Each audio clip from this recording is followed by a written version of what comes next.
Welcome, Hawks fans. This is Talking Hawks. I'm Matt. This is Daz. Daz, how's things, mate? Mate, going well, thank you. Another quiet week at Hawkland, which we love. It's just we're stretched for topics tonight. I'm worried that there's actually not enough to talk about, which is frightening. But how are you, mate? Yeah, not too bad. I've just, had my thumbs twiddling. I've had nothing to keep up with, nothing to read, nothing to watch. So, it's lots going on in contrast, Hawks fans. So welcome tonight. If you're joining us for the first time, Talking Hawks is all about connecting Hawks fans from around the world. As Daz said, he loves to point out that it's with the club, but also with each other. So here we are tonight. Glad you're with us. We've got a special guest tonight, Keegan Brooksby. For those of you that love the tall timber, Keegan will be joining us shortly. I think he's a punctual man, so he might even be just not too long off the track. But welcome, fans. I've just seen a few comments here. Must call out Sean, mate. Thank you. Favourite part of the week. One and all, good to have you joining us.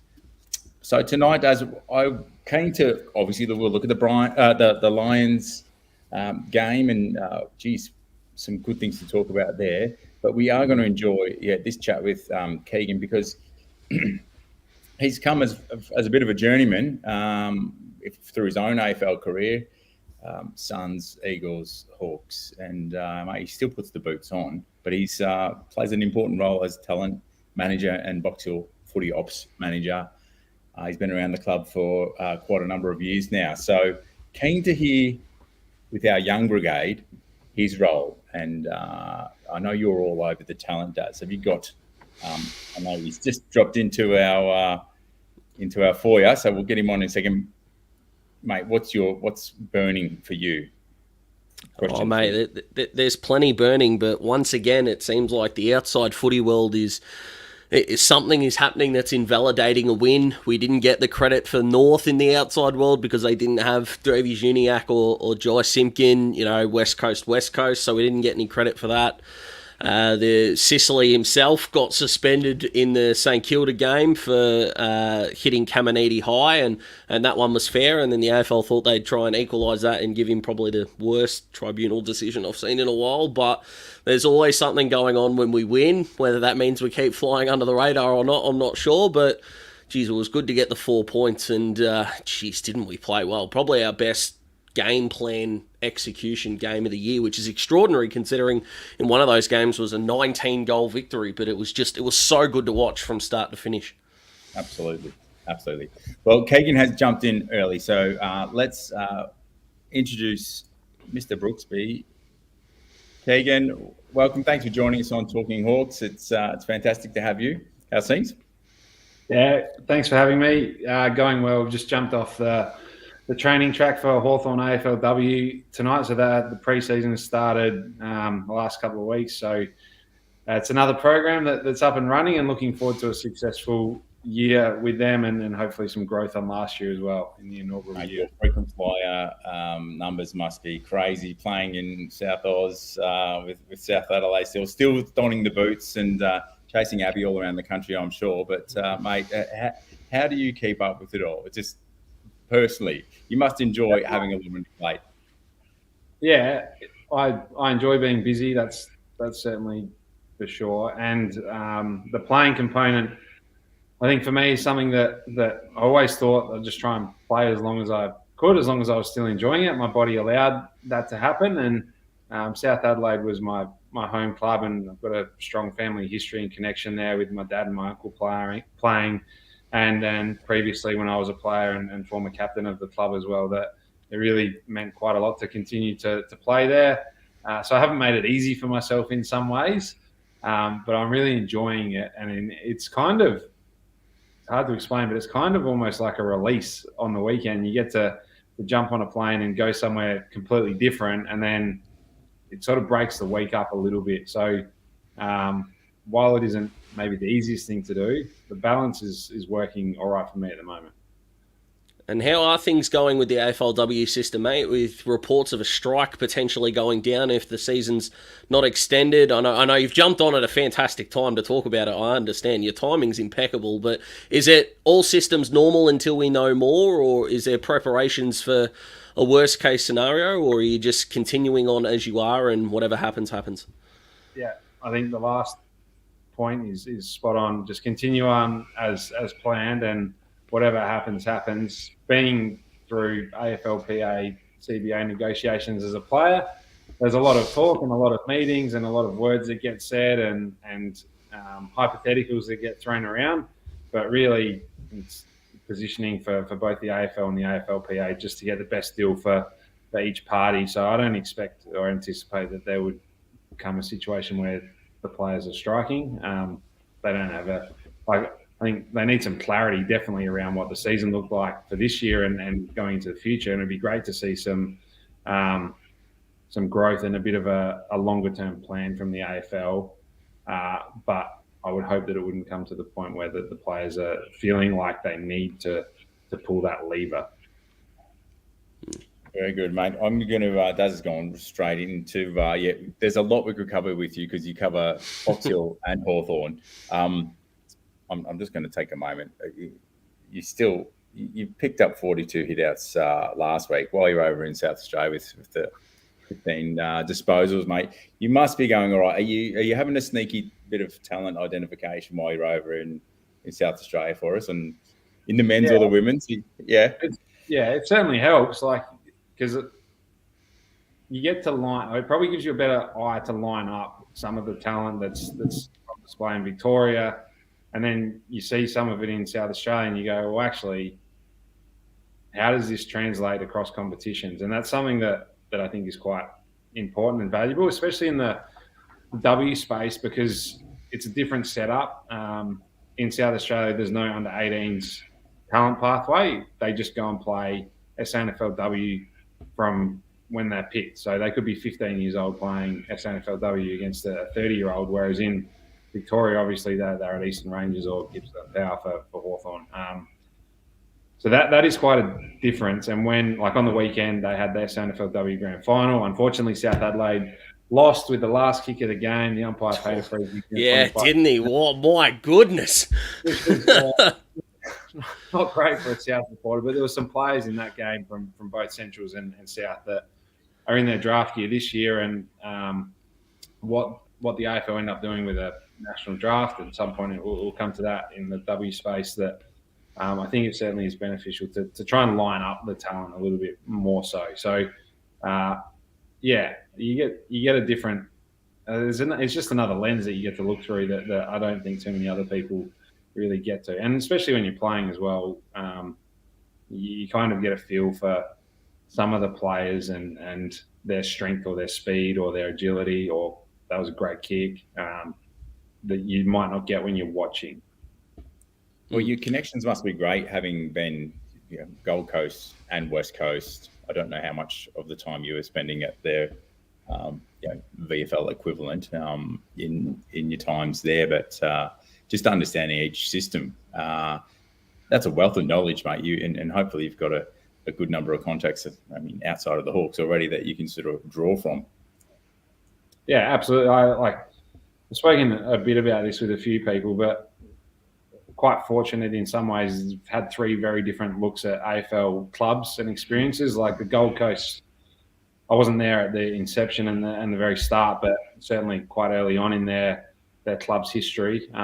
And you get to see a football club that's being formed from nothing in a place that football isn't everything for the community, and engaging with the community, trying to grow the game in Queensland was quite important. And I think learnt a lot of things around how to set up a football club and department, and some of the things that you should do, or potentially some of the things that didn't work as well as they might have if they were in a different environment as well.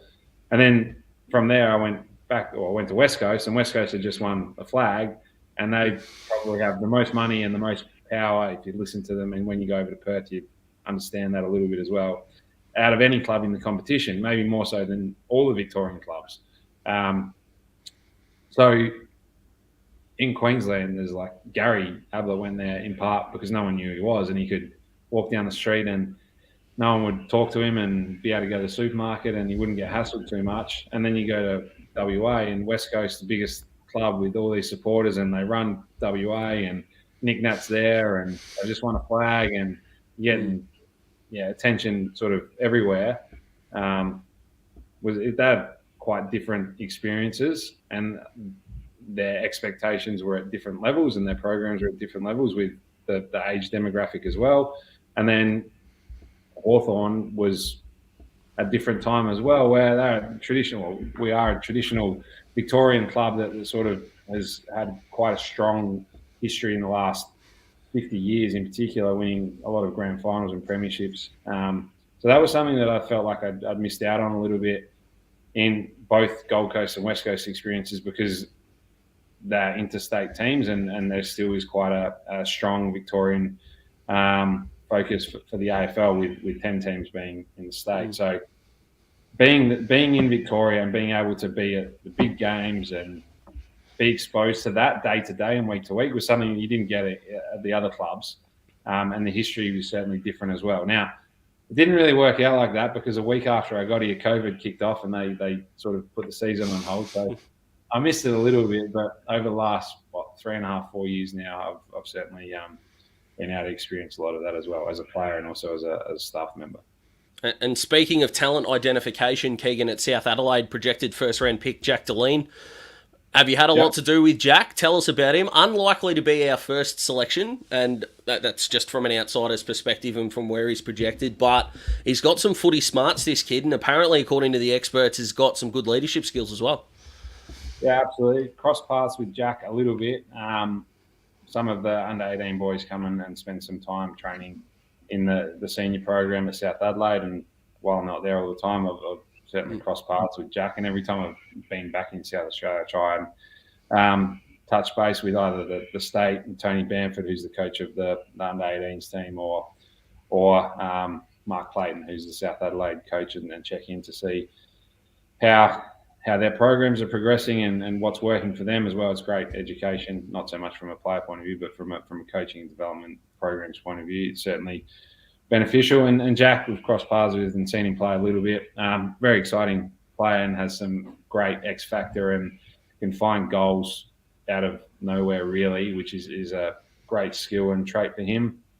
Where I'm not across the draft order and where everyone sort of ranks him. I don't watch enough under-18s football to really know, but I would expect him to be certainly in the first and second round with the talent that I've seen from him. Brilliant. Beautiful. We love that. I'm interested, the role, I guess, that you're saying, from the grassroots and identifying talent right through. We've got such a good crop of youngsters in both the AFLW and the AFL. We'll spend a little bit of time. I'd like to indulge in the AFLW in a moment, but with the AFL boys, how much of those? Who we got? If we go back to 19, you've got Day right through, Mitchell, Brockman, Newcombe, Ward, Butler, McDonald, Ramsden, Blank, Mackenzie, Weddle, Husway. I've missed a few in there from the last group, like Bennett, tucked away at Box Hill at the moment. Are you involved with any of, or with more of them, of that group, in terms of the development plan and assessing that, or is it unique for each player, Keegan? Yeah, good question. When the players come into the AFL program, if they've been drafted, normally they'll be handed over to the coaches, and the coaches will work through what their development plans look like and their week to week and what's best for them. I think a good example is Clay Tucker at the moment, who played a game for Box Hill, then was drafted by Hawthorn, then played for Box Hill a couple of weeks ago, and then on the weekend was rested because we felt like it was better for his development. And that is a coach, Andy Collins, Zane Littlejohn, Sam Mitchell decision, and that falls to them the moment that they become listed players. With someone like Josh Bennett, who was an NGA product, and spent a bit of time with him last year, involving him in the Hawthorn program and spending some time with him at the club to try and best prepare him if there was an opportunity.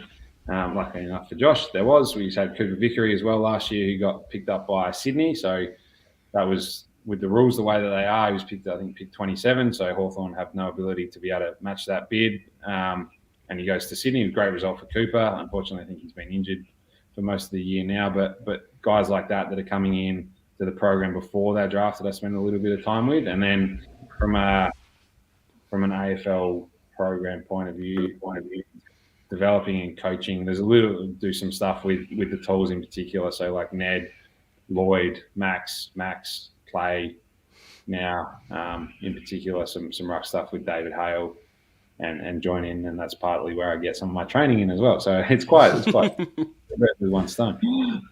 Well, I was going to ask you, mate, is it easier or more difficult for you to identify ruck talent? Are you able to see more flaws than potentially someone who hasn't played that position before? Are you able to see the positives a lot clearer? How do you find identifying guys that share your position? Yeah, it's an interesting position, and it's not always the easiest to predict. I think the thing with rucks that everyone needs to be quite aware of is that potentially going to take a bit of time.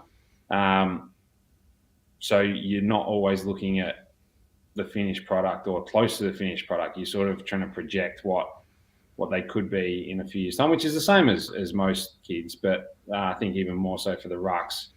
But it takes, like, I think Max Ramsden is a good example. He's played some really good VFL games where he's been as a forward predominantly, and then he's played some games where he's been as a ruck predominantly, and some of them he's had a lot of impact, and some of them he's struggled to compete against guys that have played 10 years more football than him, which is to be expected. And I went through that as a player as well.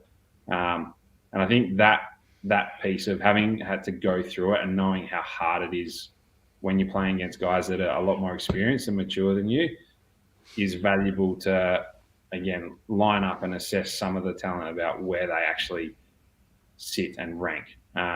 Because the temptation is for tools and rucks in particular that, they got beaten by Tom Campbell. Tom Campbell's 31 years old and has been in the AFL for 12 years. Of like, are they expected to be able to beat Tom Campbell when they need to put on 15 kilos? I don't know. And I think that knowledge and having gone through that learning process of competing against guys that you just can't really compete with gives a good insight into the attitude and the thought process around the rucks more than their current physical attributes. Beautiful. I've got a couple of questions here, Keegan. Maybe we can give some quick answers, but some of the fans enjoying your insights. Thank you. It's a question here. Sorry, scrolling through them. I think we had maybe a short comment or two on. Sorry, I've lost it. It was Will McCabe. You're keeping involved with Will? Yeah, so Will came and spent some time at the club pre-Christmas, I think, and then through his schooling, his Sacred Heart in Adelaide, boarding there, and his football. So he's got Central Districts, and he's also got school football, and then he's got the state program that he's involved in. Quite a heavy workload through this period. The school holidays are coming up. Looking to have Will be involved and come over to Melbourne again and spend some time in the program. But certainly one to watch. Do you have any insight on whether he was actually rested from South Australia's game in the National Carnival, or are we just doing what Geelong did with Andrew Mackie and just hiding him and hoping everyone else forgets about him? I'm not. I don't know. I can find out. I haven't actually. No, mate, the more investigation, the more other clubs will figure it out. Just forget about him. Yeah, Will, no, just let him keep falling in that draft order. That's fine with us. We didn't have this conversation. That's okay. There's some questions around Jed Rule, but obviously McCabe, father-son, seems likely. You don't have to comment, but it just looks welcome to give any thoughts there, Keegan, if you've got any, but... We've got a few father-sons that are eligible this year. Cal Shadir as well. So he's Sandringham. Hitting some good form too. Yeah, going all right. Shows some nice signs. Hasn't really played a whole heap of football. Played some basketball and played footy along the way. But developing nicely. And Finn's brother Ned McGuinness as well, also at Sandringham. And yeah, similar to Ned, athletic, like he can run, needs to fill out a little bit, but he's also one to keep an eye on. Yeah, brilliant. Hey, Tom, so this is why Keegan secretly goes over there, so it's all right, mate. Oh, boy. Look, I'm keen. That's actually, before I go another direction, have you got any other questions around the development side of things? Because you do stay. No, I'm happy to move on, mate. Keep the train moving, of course. The punters here. Awesome. Well, Keegan, the AFLW, yeah, so you're almost starting a season. It becomes a very long year when you've got AFL and VFL kicking off and then dovetailing it. Well, we've got the VFLW going on, so no doubt you're involved in that as well with your Box Hill hat on. How's the talent been, I guess, down at the VFL, and then keen to tie into, we've just had our time trials and Emily Bates, one of our star recruits, flying around the track.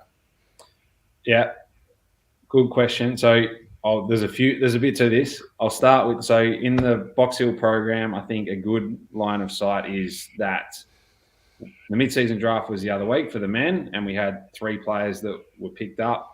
One was at Hawthorn, Ethan went to Fremantle, and Ryan went to West Coast. So if that's what Box Hill's having happen in the men's program, we're creating a place where we're very competitive and we're trying to win, but we've also got players that are draftable and have draftable traits for Hawthorn, but also if they're getting picked up anywhere else, it's a great result for us. That's something that we need to try and emulate at Box Hill. And we haven't had that in the VFLW space before because it's always been one standalone club. This is the first time that we've had an AFLW and a VFLW team playing in the same year where it's lined up that it's basically a aligned model. Last year was still a standalone model. So when the AFLW expansion came in last year, we lost, I think it was like 18 players from Box Hill to AFLW list, which is a great result. There's a fair bit of talent that we need to replace. So that was quite a large part of my role through the pre-season period. And I think we did quite a good job of finding mature players that had either been in the AFLW before or have been established state league players, and some young talent that we felt that could progress and continue to evolve and potentially are draftable. The AFLW had like a mid-season draft basically before the pre-season. We saw Christy Stratton get picked up by Hawthorn, and that's following the same sort of model that we're trying to create with the Box Hill men's program now in the women's program, where we've got players that are there that can provide we can provide AFL opportunity to in the W sense as well. So that program is going, I think, quite well, considering there was a fair bit of turnover from last year. The VFLW competition is very competitive and very close. You've had a lot of AFLW players coming back. Some weeks you've got 2 playing, some weeks you've got 10 playing, some weeks you're playing against 2, some weeks you're playing against 10. So it's hard to sort of line it up. Now, there's almost no AFLW players playing anymore. There's 3 games to go in the season. You anticipate that the next 3 games will sort of it's almost like a final series before a final series, and that will sort out the ladder a little bit. And I think that we're in a reasonable spot that if we can all gel over the next couple of weeks, that will be quite competitive right at the end of the season. That's the Box Hill bit. Got a feel for Box Hill every year. Like they just have to respect the alignment, don't they? Come season proper and the top level. But look, it's a brilliant partnership. And now, I suppose, move on to the AFLW piece, and that's really exciting. We obviously recruited Emily and Greta from Brisbane, who are elite players in the competition. It's something that we felt like we needed last year and we didn't quite hit. We tried to get Emily, and I think we were quite close, and she ended up staying for another year. But for her to come on board and believe in the direction that we're going and what we're trying to build, I think is a real vote of confidence for everyone involved, and also the list and what we were able to show last year, given it was a very short turnaround from when we had a team. Like this time last year, we'd started pre-season, we had we had 22 out of 30 players. We didn't even have a full list yet. They hadn't had a draft. And then we picked 7 in the draft in the top 13, 14. And we got an Anya from Ireland come over as well. So we were incomplete at this stage of the year last year. So to be able to have a preseason where we've planned properly, we know what we're doing, we've got some knowledge of what we did last year, and we can build on that is certainly very exciting. And the players have been very keen to get stuck into it, because it's been like 6 months is quite a long time to not play a game. And for some of them, it's been 6 months. Some of them played VFLW and got a little bit of a taste, but it's not the same as playing together and day one of pre-season. And so a couple of weeks ago, I was driving to the club, day one, and you're in the car and you're like, oh, I'm just driving to work for another day. And I got halfway and I was like, oh, it's not really just another day. It's day one of preseason. And as a player, when you're going to day one of preseason, you're not thinking, oh, it's just another day. You're a bit nervous, and you know that you've got to impress, and it's going to be all this new stuff, and it's quite exciting as well. So, being able to have that feeling again of like it's day one and it's exciting was kind of cool. Yeah, awesome. Emily is coming first in the time trial, so first tick. Well done. I saw her in the cafe having a good chat with one of the staff, and I wasn't eavesdropping, but it's good just sort of just finding her place, it seems, and just obviously going to set a standard. And I think that's exciting from a young list perspective to see how one of the best in the game goes about it. Do you happen to know, with our age demographic, are we still one of the youngest AFLW lists? It's a good question. Again, I think Mitch Cashin, who's the list manager, do a bit of work with him.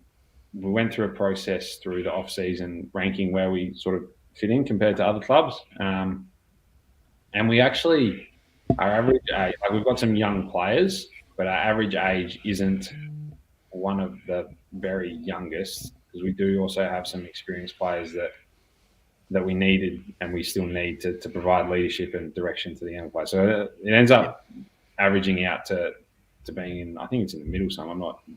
Don't quote me on that, but we're not as young. We just have a lot of young players.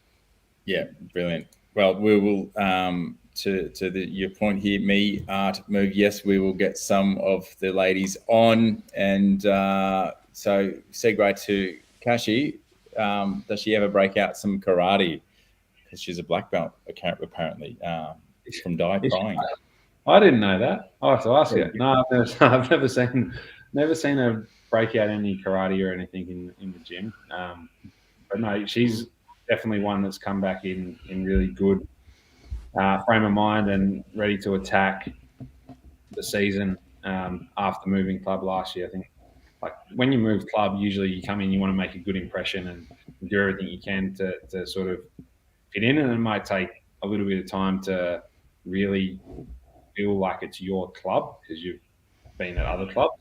But after one season, I think she's come back with a really strong frame of mind and has been one of the better trainers so far as well.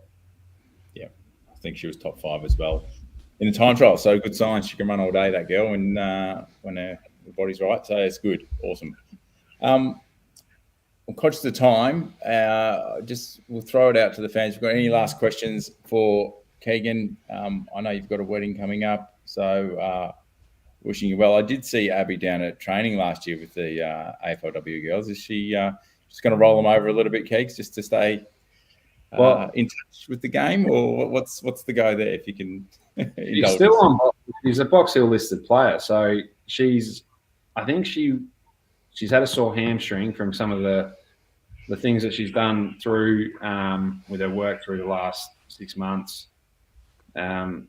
But she's getting back to the point where she's almost available for selection. I think she might have been available for Box Hill this week if she wasn't away for work. Surprise, surprise. But she might play next week. And then one of the benefits of the Align model is, like, there's a train-on system for AFLW as well. And we'll look strongly to Box Hill for that, to provide the players, whether Abby's involved in that. If she's got time. Not my decision, really, at the end of the day. But sorry, Keeks, just for clarity, when Matt says a wedding, he means yours, yeah? Yeah. So I think it's better than a wedding, Matt. I mean, this is the great man's time to shine here. What are we talking about? You've got a wedding coming up. I think it deserves a bit more pizzazz than that. My goodness. Massive congratulations, mate. I was trying to play it cool and sorry. My goodness. Technically, it is a wedding. Yeah, but it deserves better than that, mate. My goodness. She lights up our screen every week. We're better than that. Come on, Matty. Yeah. All right, mate. All right. Well, she does light up our screens every week. So, look, we look forward to your coming together, you two. One last question, if I can. We do sponsor Jazz. And, sorry, I've clicked on the wrong one here. Barry's asking, how is Jazz going? Yeah, I wouldn't call her Damien Fleming's daughter. I'd call her Jasmine Fleming because she might pass her dad one day. She's going very well. Very exciting and a great person to work with. And I think being brought up in that environment with her dad's history has certainly helped her be able to adapt to a more professional environment.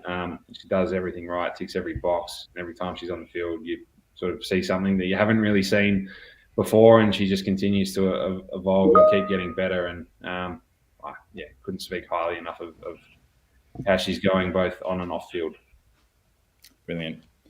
Keegan, it's been great. Thank you very much. Appreciate you sparing us some time in your crazy schedule. Continue to work your good stuff with Box Hill, a quality organisation, and good luck with the season and your wedding and everything you do at the Hawks. Thanks, seconded. Thanks, mate. Thanks for having me. See ya. No worries. Thanks, mate. See you later.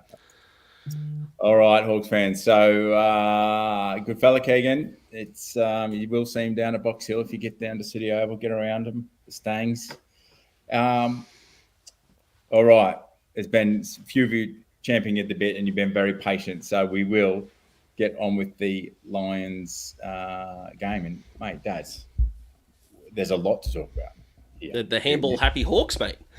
Quite exciting. And look, I loved hearing that it's not necessarily something we train for. We're just starting to respond, and it's the intelligence and the decision-making in-game to create that space and connection and move that ball forward. How good is that? Well, the joy of a young group, mate, is that there was, of the criticisms that happened sort of late Clarkson era, was that it felt like we were living and dying by plan A.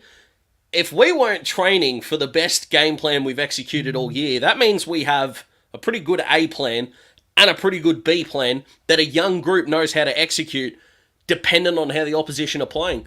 Brisbane kept coming up to us as the ball handler, so we always had a player further than where the ball was. So the forward handball was always going to be there, even though we didn't train for it, knowing that we had that space. And all you got to do, mate, as we know with young sides, it's just got to work the first time. If it works the first time, it becomes addictive, and you just keep doing it.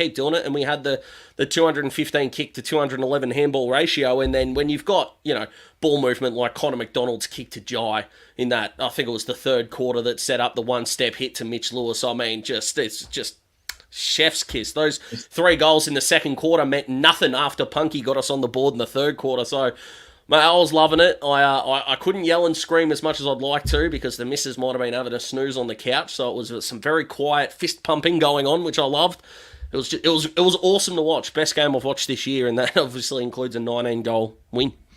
That C-Mac kick and the trajectory. It's you and I aren't the greatest on the golf course, let's admit it, but it's I don't know what that's got to do with anything, but sure. No, when you hit that nice one, and just like, you just want to take it all in. That kick that C-Mac did in, I was just like, it's one of those ones I just want to pause the TV and take a colourblind moment, just soak it in. Yeah, it was lovely, and I look forward to a lot more of that. But my golf shot, it went left. So yeah, that's actually a good call. Yeah. So for fans, for all of the comments you made earlier on, bring them back up now if we've missed over some of that. But Daz, last week I did predict, and you and Smitty did not predict the Hawks to win. I predicted the Hawks by 2. I had Lewis for 4 goals. So you're 4 goals off, so that's unacceptable, Matt, as far as I had Sicily for 30 and a goal, and I was at the ground and I watched it, and when in the last quarter it was Dilmore, that sensational nail in the coffin, you know who was lurking in the background? Yes. I noticed this in the behind the goal angle. And did you notice who was also there? It was old Jack Gunston, old mate, and he was just on to sis, and I was just like, Gunners, well done on the career, and we love you, but mate, that just didn't help the wobble. I was ready for a really big head wobble coming into tonight, but look, a win's a win. It's heartbreakingly out of form too, Jack, but James Sicily could have had balloons on his head. Dylan Moore wasn't passing that footy. Not my man who'd missed, I think, an earlier shot. Didn't make the distance, I think, and I reckon he just went back and went, the harder the kick, the bigger the moment, here I am. And that was never looking like missing, which we loved from Big Dill. Yeah, no, it's here we go. We're getting a good run on here with the comments. So it could have been better. I love seeing the stemming of the flow at the Lions kicking the last three in the second quarter, wasn't it? Yep. And then it's just the turnaround. It's phenomenal watching this group starting to put it together. Right, favorite player, because there's a lot to talk about. I mean, C-Mac had it. It's a long list. It's a long list. I mean, who have you got and why? Your July, your C-Mac. I want to talk about a guy that kind of went under the radar in this game, because the fans are going to tell us the great players, and so they should, that we loved it as fans. I actually think it was one of the better games Tyler Brockman's played. Didn't hit the scoreboard, but he had 13 touches in that first half. A bit quieter in the second half, I think, with only the 4 or 5 disposals. But he's one of those guys, Brocky, that whenever he gets the footy, you instantly relax as a Hawks fan, because you know something good's going to happen. And with a young side, we miss that. This kid's only 20, 21. However, he's very young. He's very tired. The young man's got twins. This is his release from life, which is fantastic because, as everyone will know pretty much except for me, and I'm the one that's saying it, who's got kids, knows that any chance for a break to replenish yourself is a good one. He's got footy as his outlet, and geez, he's taken advantage of it in the last fortnight or month or so. So he might not get the love from the comments that he deserves, so I wanted to give some to Brocky, because when that ball hits his foot, he never wants to kick backwards, never wants to handball sideways. He wants to take territory, and he wants to hurt you by foot, and I love that as a forward half player. Yeah, spot on. You're saying that with Fabio there? It is good to see. He got up to the wings a bit, which, good luck catching him on the way back. Whew. Yeah, exactly. I was right near the boundary when there was the Irishman, I can't remember his name, C-Mac handball to... Connor McKenna, to Brocky, and I said to Chris, I was like, mate, C-Mac should have put in a shepherd there, like, regardless. And I was like, and I just watched Brock it was a good run, both of them. Yeah.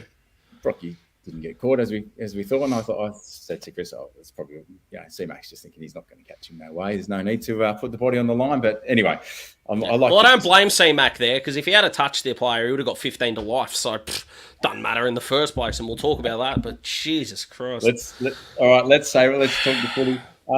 Meek, did see comments. There's some good stuff coming through. I agree. Let's talk Hawthorn. Absolutely, for mine, was his best game. It's just what he's doing below the knees, shot on goal. You said it well, Daz, in the pod with Freddie. He's really put his hand up as that number one. So if you haven't caught the 6 Points podcast, check it out on your favourite pod platform. Drop us a review, and we love the 5-star ratings when you're ready. And Champion Data as well, just quickly, Matt, had Lloyd Meek rated the number one impact player in that game. Now, I probably wouldn't go that far, and I don't know how their impact numbers work, but what we do know is that he came up against Oscar McInerney, who I think if he played for a Victorian club would get celebrated more as a very, very good ruckman. And Lloyd went, not on my watch, because his work around the ground, which is something that even we noted in the preseason he might have had to work on. We know that's not Ned Reeves' strength, but his ability to be a well-rounded ruckman, I'll happily have him have 20 hit-outs a game and have that impact around the ground than him be that 30, 35 hit-out ruckman who then becomes a witch's hat. That's not what the modern game is. Tim English finds the footy. Lloyd Meek's not Tim English, but, Gawn... we really haven't had a ruckman in this league be only a tap ruckman and not much else since Aaron Sandilands, and he's one in, not many. Even Dean Cox was athletic, and again, no pressure on Lloyd comparing him to those guys. But if he's that but a rung underneath, that's your set and forget ruckman right there. And we've got the athletic boys underneath with Maxi Ramsden and Clay Tucker, who are probably going to fight out for that spot, in the time to come. Or, of course, Ned might develop and that 1-2 punch can be solidified. But for mine, it's Lloyd Meek number 1. And honestly, I think there's a bit of daylight between him and second, which at this point is probably still Reaver. That's good points. Quick one. So, Brockman, just briefly, bets or Matera does? So you've testing the memory banks there. No. I remember Matera very well.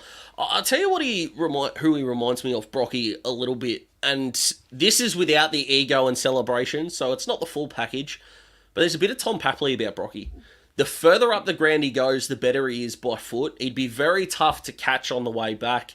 And Papley is an underrated field kick. Now, I know when it comes to Tom Papley, we associate the celebrations which personally I don't mind, but I know it can rub some fans up the wrong way.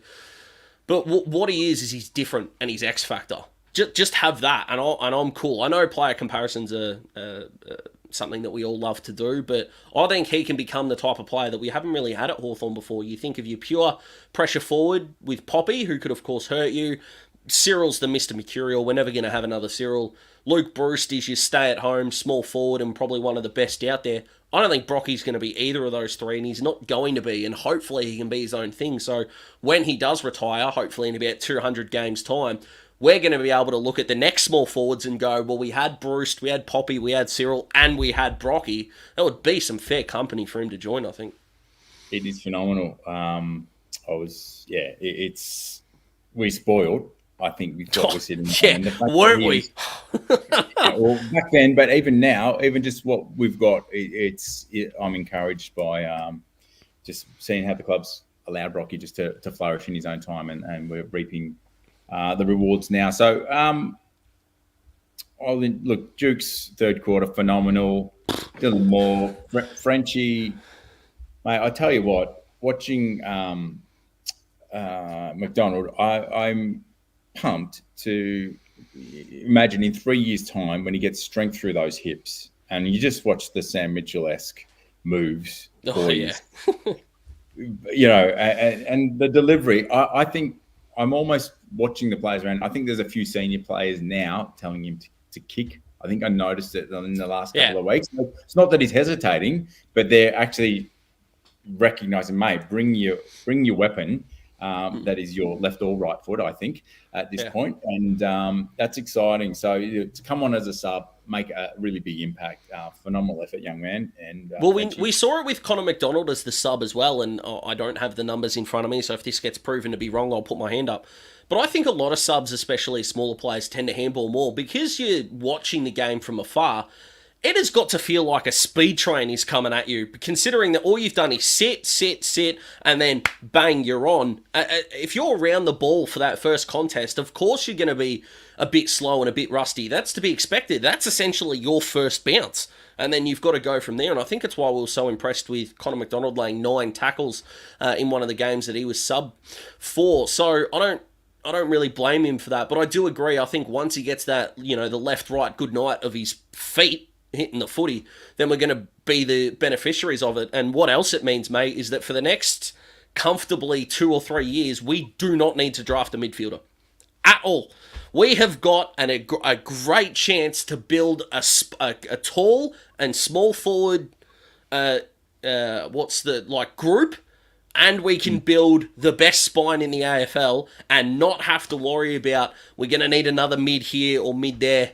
Our midfield group's developing. We've got depth. Henry Huswaite hasn't played yet, and he was one of the steals of the draft, in my opinion, last year. Joshy Ward is still at Box Hill. Like we say, Cam McKenzie was the sub. Cooper Stevens, we traded because we had no midfield depth. And then the bloke from Ireland and the halfback flanker we drafted at pick 13 a few years ago decided to become stars as well. It's beautiful. It is. It's magic to watch. And aligned with that is just the competitiveness and even the contract management. Look, I think there's a few contract extensions that we're going to see coming up shortly. I think the Hawks like to do it when there's a little bit of quietness and you've got to balance all the other outside noise. So we'll celebrate those when they come through. But I know there's not, there's going to be a little bit of turnover in the personnel, but we've got great depth as a basis. So I will balance our optimism, Daz. It's to be celebrated, but Paul, who we love, Cozzy, discuss. Well, it was good. I'm going. We're not knocking. We're not knocking. We're not. Come on, guys. This is not the week to be knocking Cozzy. My goodness, kick 3. What do you want? I think he's on that good upwards trajectory again. And what I did love with Coz is just seeing the one grab marks. Reeves, as a ruckman, he's often, it's two grabs, and it's usually that's when he's getting the impact. If he could just clunk them with that one set, one grab, we'll see a lot starting to happen all around the ground. I've digressed to Reeves here, but did love seeing Cozzy leading up. He's a strong man. He's using it. He's pumped. He and Mitchie have got the matching hairdos.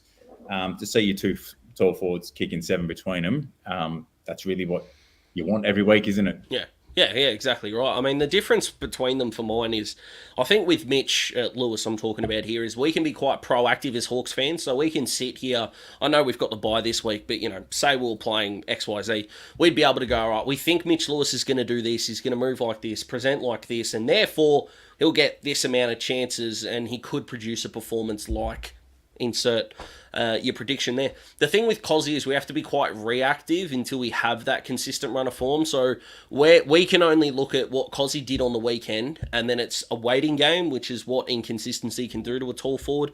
I know he's played as the ruck. I know he's looked like probably the least confident footballer sometimes because he's been so out of position. But I think as fans we need to look at it and go, guys, he's the centre half forward for the rest of the year.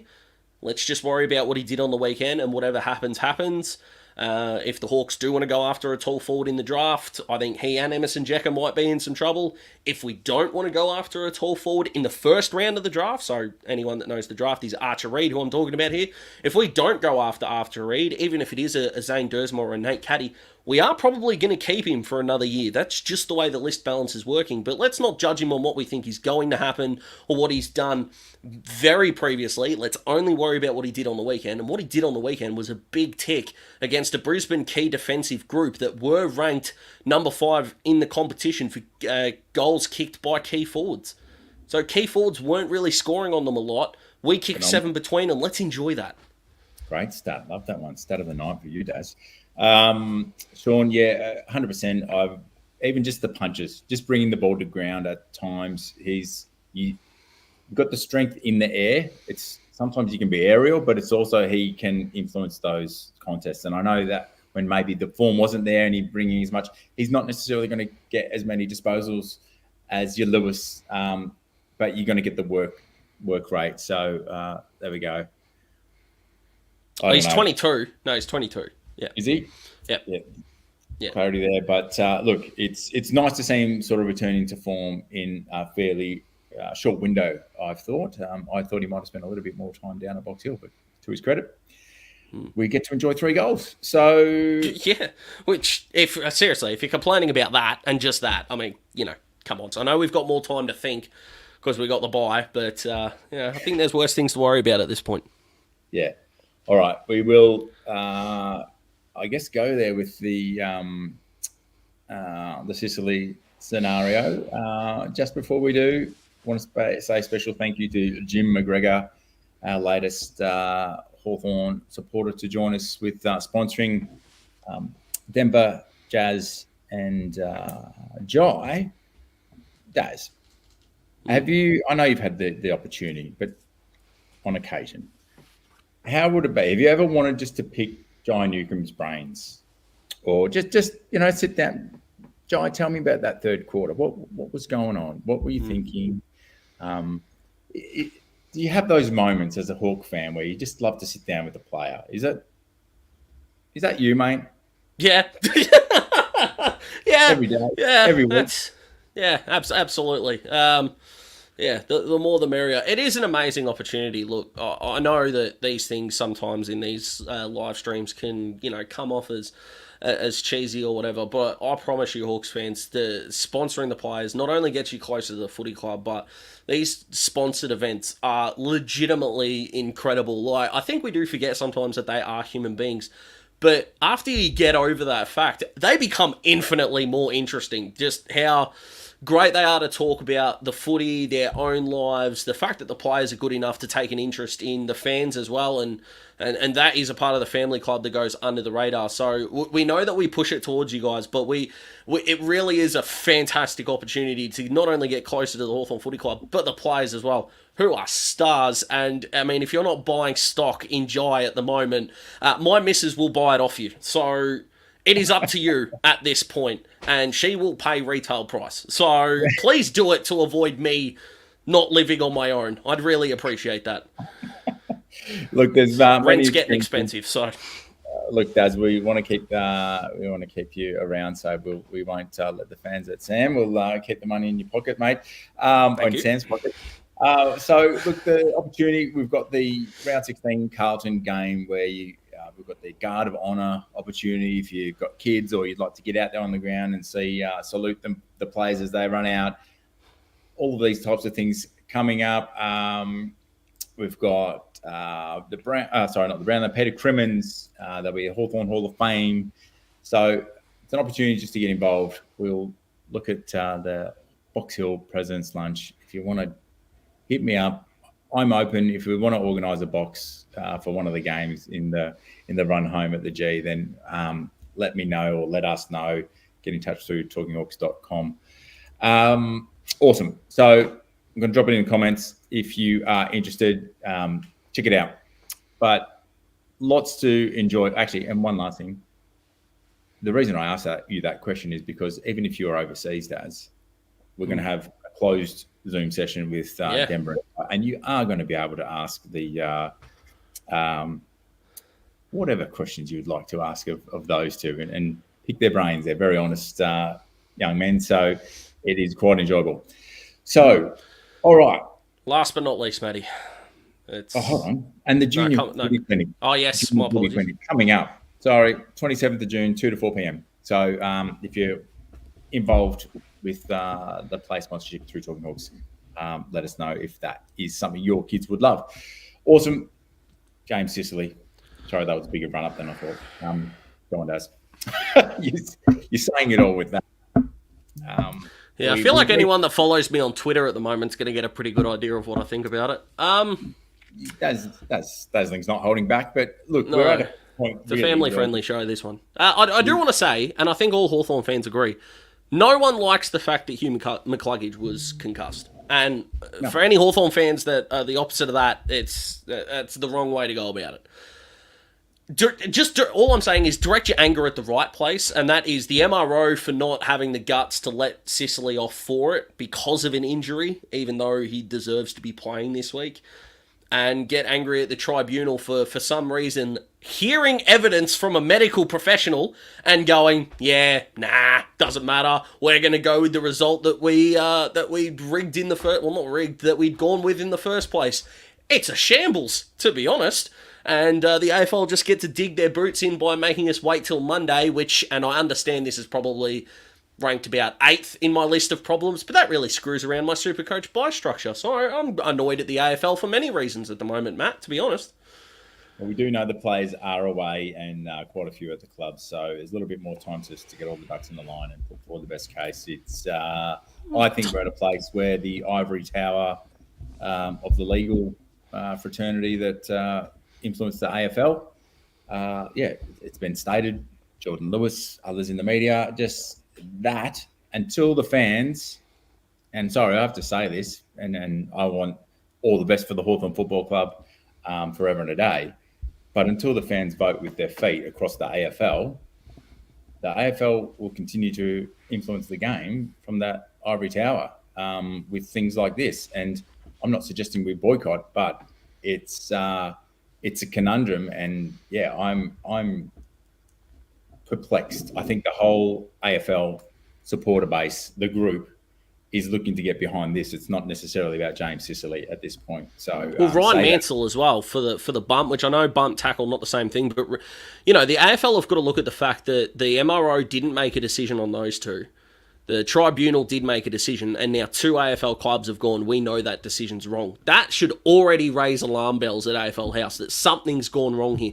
For 2 different incidents, in the same weekend, I know that there's the CTE lawsuits. I know we don't want to see players get knocked out. I know that. But the line has to be drawn somewhere. And if we are getting, James Sicily or even Dan Butler, who I know is going to play this week, and asking them, was there anything else you can do? And have the answer be, not if I don't want to be dropped, or not if I want to still be captain. That should be the end of it. Like, that footage, if Sicily doesn't tackle McCluggage with 12 minutes to go in the third quarter and we're up by a kick, anything can happen from there. And Sis has copped enough as a first-year leader, to be honest. A lunging tackle, the accidents happen, should there be a system in place where maybe Hawthorn might have to contribute to something like a medical cost? Even that sounds ridiculous to me. But when the alternative is a 3-week suspension for potentially saving a season, come on. What are we doing? Where are we at, Matt? And the problem that the AFL have got is we have had now the highest attended first 13 weeks of a season ever. We want to watch footy. Clearly, we've missed it. During COVID, 200,000 more people have gone to watch this first 13 rounds of footy than they did in 2019, which was the record before this. So we want to go. We've had 8 games already with 80,000 plus people. The record for a full home and away season before it was 7. So we've already broken that. We want to go to the footy. We want to watch footy. And we want to watch we like may not... Exactly. And the other question is and I usually hate to be the person that says, well, this happened, but this didn't happen. Usually I'm like, you've got to take everything on their merit. And ironically, how does Zach Merritt drive Alex Chinchotta into the ground and hit his head and not get suspended, but Sicily gets 3? Even if we say it's because McCluggage was concussed, McCluggage would miss 1 game. So how is it like? It's just, and the reason why we don't know why it's not worse is the AFL will not tell us. They don't give us a reason. If they came out with some beautiful medical explanation, I might be able to live with it. But the AFL just go, it's 3 weeks, get stuffed. And it's kind of like, but that's not how it should work. That's, Zach Merritt gets to play. Now, I'm not saying I want Zach Merritt suspended. I don't. And clearly the AFL didn't because Chinchotta wasn't hurt. And I also think I've pronounced his last name 4 different times in this rant. But anyway, we'll move on from that. If the AFL says it's because of the outcome, then I'll go, okay, what happens if, and let's pick a good team, Collingwood. Excellent. What happened if Scott Pendlebury concusses a player in a prelim final? Is he getting 3 weeks for that? I'll answer it now. No, he isn't. So why does a player get it? Exactly. Why does a player get it in round 13? The answer is it shouldn't be a difference. We say it all the time. In a grand final, the umpires are scared to blow the whistle. In round 13, they should be scared to blow the whistle. It should be the same. Consistency is all we want, but we're not getting it. It's infuriating, and unfortunately for James Sicily, he was a great leader. He won a free kick and potentially might get a month off. Yeah. Ludicrous. So many crazy, inconsistent facts to it. We don't necessarily have to go through them all, but we do need the opportunity to, I guess, throw this out, thrash this around, and I hope the club, I was glad that they challenged. I don't know what this will mean. I saw some criticism of Andy Gowers and the club that they won't, they'll toe a line and all of that. So there you go. Glad to see that did not happen. And get Paddy Cripps' lawyer on a retainer right now. I tell you what, David Zita, who covered it for Fox Footy, he did a great job. Yeah, I didn't like mind that. that at all. Didn't mind that. Wouldn't mind seeing you doing that sort of coverage, mate. We've got to get you out there flying for the Hawk. You give us some good entertainment like David did, but it's confusing. It seems inconsistent. You've summed it up well there, Stephen. Daz has had the big run up, and it's just frustrating. It's incredibly frustrating. So, look, let's see what unfolds. I don't know if there's anything we can do as fans. Happy for the club to tell us. Happy if you've got thoughts, you can throw them out there. But yeah.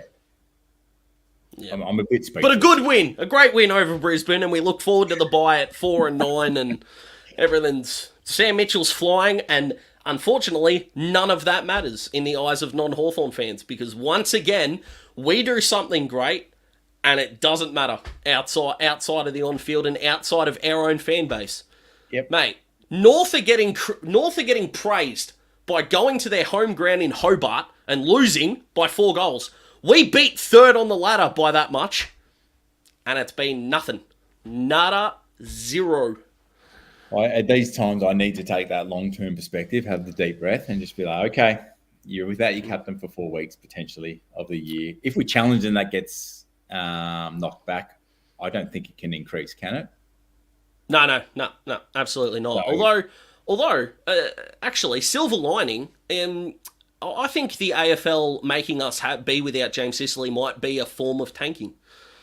I think that is the AFL's version of making us tank. So, maybe Damien Barrett was right. Spoiler alert, he wasn't. Jesus. So, look, we're going to have different views and opinions on it. We won't have the time to unpack it all here. I don't know. Get around the club as much as you can. We'll get to all the games. We'll get to behind Box Hill. We'll get behind Sis. We will see what we can do. But I guess I'm a little bit, holding on with bated breath. So we are seeing some changes of views. You're right, Jambo Glenn. I'm going to defend Kane here. He's actually been spot on about us the entire way. We went through a period of irrelevancy. He didn't claim that we were tanking. He loved Sam Mitchell as a prospect and said he should have been the Collingwood coach. Now, I know they're not complaining with Craig McRae. We've both done good things there. I think Kane's actually been spot on about us the entire way through. Now, he has said some ridiculous things. The 151st best player is going to be top 10 in the Brownlow this year. Might have got that wrong, Kano. But about the Hawks, I reckon he's been pretty consistent the entire way through.